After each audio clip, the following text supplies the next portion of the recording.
कि ये नकली वीजा स्टिकरो लगाने जो आपको कौन ઝડપાયું કે શું થયું હતું?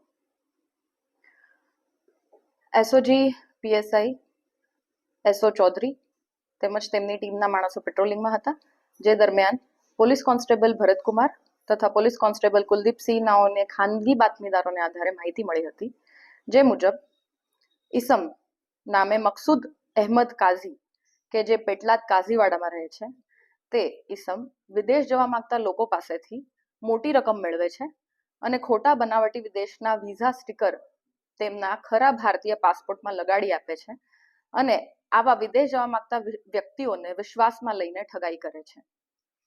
આ જ ઈસમ હાલે પોતાની સિલ્વર કલરની ફોર્ડ ગાડી નંબર GJ6PA 7971 લઈને ખોટા બનાવટી વિઝા સ્ટીકર લગાડેલા આ પ્રકારના પાસપોર્ટ લઈને વિદ્યાનગર મોટા બજાર ઇસ્કોન મંદિર પાછળ આ બગીચા પાસે ઉભેલ છે આ પ્રકારની બાતમી મળી.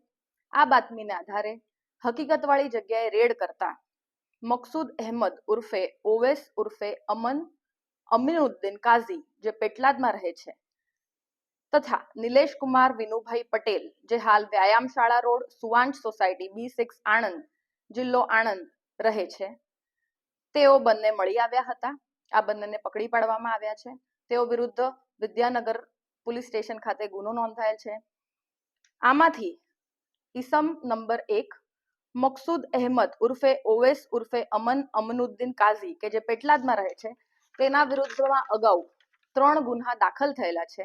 ઇપીકો કલમ 406, 420, 114 મુજબના ગુન્હાના કામે, જે અનુક્રમે બિલીમોરા નવસારી ખાતે, નરોડા અમદાવાદ શહેર ખાતે તથા માંજલપુર વડોદરા શહેર ખાતે ગુન્હા નોંધાયેલા છે. પકડાયેલા આરોપી પાસેથી મોબાઈલ ફોન નંગ 4 25,000, એક ફોર્ડ ગાડી આશરે કિંમત 1 લાખ તથા ભારતીય પાસપોર્ટમાં લગાડેલા બનાવટી કેનેડાના વિઝા સ્ટીકર મળી આવેલ છે, જે 7 છે.